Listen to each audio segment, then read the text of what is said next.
Alex Eala stood at match point against the world's second-ranked player.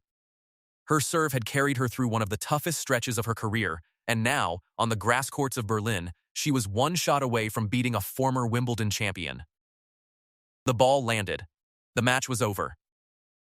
And in the chaos that followed, Eala picked up her phone and called her father. I called my dad. I don't know. I said, oh my God. We were just screaming. My mom was there too. I'm really happy, she said after the match. But this wasn't the end of her story in Berlin. It was the middle of it. Just days before Wimbledon begins, a wildcard entry had already beaten 3 elite players in a row. How does that happen? And what came next would only raise the stakes further. By the end of this video, you'll understand exactly how a 21-year-old ranked outside the top 30 walked into one of the toughest grass court draws of the season and walked out as one of the most talked about names heading into Wimbledon. To understand how unusual this run is, you need to understand what a wildcard entry actually means in professional tennis. A wildcard is a spot in the main draw handed out at the discretion of tournament organizers, typically given to players who haven't qualified through their ranking. It's often treated as a courtesy invitation rather than a real chance at the title. Players who enter on wildcards are usually expected to lose in the first or second round and exit quietly, often making way for bigger names or rising prospects the tournament wants to showcase. Nobody hands out a wildcard expecting it to end up deciding the tournament. That's exactly what makes this story worth telling. Alex Eala, 21 years old and from the Philippines, was awarded a wildcard entry into the main draw of the IIF500 Berlin Tennis Open, a tournament held from June 15 to 21. The announcement came on a Thursday, elevating her from the qualifying field directly into the main draw. At the time, nothing suggested this would become a defining week. Eala entered the tournament ranked 35th in the world, well outside the seeded positions, with no specific expectations attached to her run beyond gaining match experience on grass before the start of Wimbledon. For most players in her position, a wildcard run like this is treated as practice, a chance to log court time on an unfamiliar surface before the real business of the grass season begins. That is exactly what made what followed so unexpected. Her first match came against Donna Vekic, who had just won the title at Queen's Club days earlier. Vekic arrived in Berlin as the in-form player on tour, fresh off a championship run on grass, the surface considered her strongest. On paper, this was about as bad a draw as a wildcard entrant could get a freshly crowned champion, riding confidence, on her best surface. Eala beat her 7-5, 6-4 in a match that lasted 1 hour and 50 minutes. It was close, contested, and decided by Eala's ability to hold her nerve in the tightest moments of each set, particularly in a first set that swung back and forth before she finally pulled away at 7-5. Speaking after the win, Eala explained her mindset during the match. I said to myself that she was fighting to come back. But I am a fighter too. I had to keep trying and make it difficult for her, she said at this stage. The result was notable, but not yet alarming for the rest of the draw. Beating a reigning champion in the first round can be explained away as one good day against an opponent who may have been running on fumes after her own title celebration. Upsets happen in the opening rounds of WTA tournaments regularly, and one win, however impressive, does not yet signal a trend. The tennis world took note, but the real test was still ahead. That test arrived in the form of Elina Svitolina. Svitolina entered Berlin as the world's No. 2 ranked player. She had won the Australian Open earlier this year and was preparing to defend her Wimbledon title later this month. Her ERSUM placed her among the most dangerous players on the entire tour, particularly on faster surfaces like grass, where her serve has historically been difficult for any opponent to handle, a serve that has, on its own, won her entire matches against top-ranked opponents. Notably, Svitolina had already shown some vulnerability heading into this stretch of the season, having lost to Katie Boulter in the quarterfinals at Queen's Club the previous week. Still, that one loss didn't change the general consensus, facing the world No. 2 in the round of 16 was widely expected to be the moment Eala's run came to an end.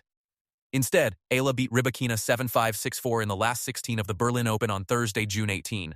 The scoreline mirrored her win over Vekic almost exactly. 2 tight sets, both decided by a 2-game margin, both requiring her to close out tense moments under pressure rather than overpower her opponent outright. What stood out here wasn't just the result, it was the repeatability of it. 2 matches in, 2 different opponents with 2 completely different games. And Eala had found a way to win the same kind of close, nerve-testing battle both times. This was not an isolated incident for Eala against elite competition. According to Reuters, this win marked her 5th career win over a top 10 ranked opponent. It also served as revenge for an earlier defeat, as Eala had lost to Rybakina in Rome back in May. This time, she reversed that result, picking out tight angles across the court that Rybakina was unable to chase down. The match was sealed when Eala struck a sharp cross-court forehand that Rybakina misfired wide. In the moments after the win, Eala described the physical toll the match had taken on her. "I'm a little foggy right now. I think I'm still shaking. I was shaking on match point," she said. That sentence captured something important about the moment. Even as she delivered one of the biggest wins of her career, the magnitude of what had just happened was still settling in. A 5th career win over a top 10 opponent is not a coincidence built on one fortunate afternoon. It is the kind of statistic that points to a consistent pattern of performance against the sport's best players, even while her overall ranking sat outside the top 30. It raises a real question for analysts watching her career. Is her ranking simply lagging behind her actual level against elite competition? With 2 elite victories behind her, the obvious question was whether Eala could sustain that level into the quarterfinal, or whether the emotional and physical weight of beating a world no.2 would catch up with her against the next opponent. This is one of the most common patterns in tennis players riding emotional highs often crash in their very next match. Her quarterfinal opponent was Elina Svitolina, the no-6 seed, and a former top 5 player in her own right, with deep tournament runs across multiple Grand Slams throughout her career. This matchup carried a specific kind of danger for any player coming off a major upset. After defeating a player of Rybakina's caliber, athletes often experience a letdown in their very next match, as the emotional peak of the previous win gives way to fatigue or a lapse in focus. Coaches and commentators flag this exact scenario constantly: the trap match right after a signature win. That letdown did not happen. Eala defeated Svitolina 6-3, 6-4, securing her place in the semifinal of the Berlin Open. The scoreline showed no signs of a struggle to refocus after the biggest win of her career. Both sets were settled by comfortable margins, a clear contrast to the tighter, tension-filled battles against Vekic and Rybakina. If anything, this match looked like the most controlled performance of her week, proof that the previous 2 wins weren't flukes built on adrenaline alone. 3 matches into the tournament, against 3 different playing styles and 3 different levels of established credentials, Eala had not dropped a single set. While Eala's run was unfolding, the rest of the Berlin Open draw was producing its own storylines worth a quick mention, since they shape who she could face if the run continues. Top-seeded Aryna Sabalenka needed more than 2 hours to advance to the semifinals, defeating unseeded Nikola Bartunkova of Czechia by a score of 2-6, 7-6-2, 6-4 in a match that lasted 2 hours and 23 minutes. Bartunkova, ranked no. 62 in the world, won the first set before Sabalenka fought back to close it out, converting 5 of 8 breakpoints compared to Bartunkova's 6 conversions from 17 chances, a stat that shows just how much Bartunkova squandered her own opportunities. Sabalenka advanced to face 3rd-seeded Jessica Pegula in the semifinal. Pegula reached that stage with a hard-fought win of her own, defeating Madison Keys 7-6-5, 7-6-8. Despite Keys holding a 10-5 advantage in aces over the course of the match, she converted only 2 of her 7 breakpoint opportunities, a statistic that ultimately decided the outcome in Pegula's favor. On the other side of the draw, no. 8-seed Linda Noskova of Czechia advanced with a 6-1, 6-3 victory over Spain's Paula Badosa. That result set up the semifinal matchup awaiting Eala, a clash against Noskova on Saturday, the next step in a tournament that had already reshaped expectations around her name. The timing of this run carries additional weight beyond the Berlin Open itself. The tournament's grass court matches are taking place in the immediate lead-up to Wimbledon, the most prestigious event on the tennis calendar. Performances on grass in the days before a Grand Slam often carry significance beyond the immediate result, since grass court form is widely treated by players and analysts as a meaningful indicator heading into the tournament. For Rybakina, who is set to defend her Wimbledon title later this month, the loss to Eala added to an already difficult stretch following her quarterfinal exit at Queen's Club. 2 losses on grass in consecutive weeks is not the form a defending champion wants heading into the biggest event of her year. For Eala, 3 wins over elite opposition on the exact surface Wimbledon is played on represent tangible proof of her form heading into the season's biggest event. Regardless of what her ranking says on paper, what remains unresolved is what happens next.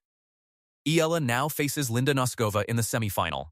a player who has shown her own strong form this week with a straight sets win over a ranked opponent in Paula Badosa. 3 consecutive wins over elite competition do not guarantee a fourth, and every player who has reached this stage of a tournament eventually faces an opponent capable of ending the run. Noskova, just 21 years old herself, is exactly the kind of dangerous, fearless young player who could either be swept up in Eala's momentum or be the one to finally apply the brakes. So here's where things stand.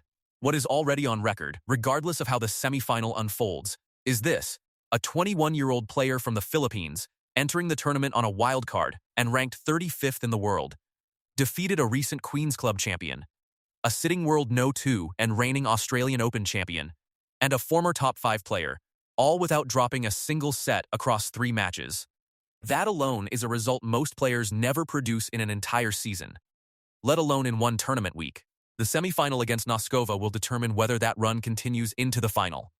But the 3 results already on the scoreboard cannot be changed by whatever happens next, and they're already enough to put Alex Eala's name firmly on the list of players to watch at Wimbledon this year. If you want to see how this run unfolds against Noskova and beyond, make sure you're subscribed, because this story is far from over.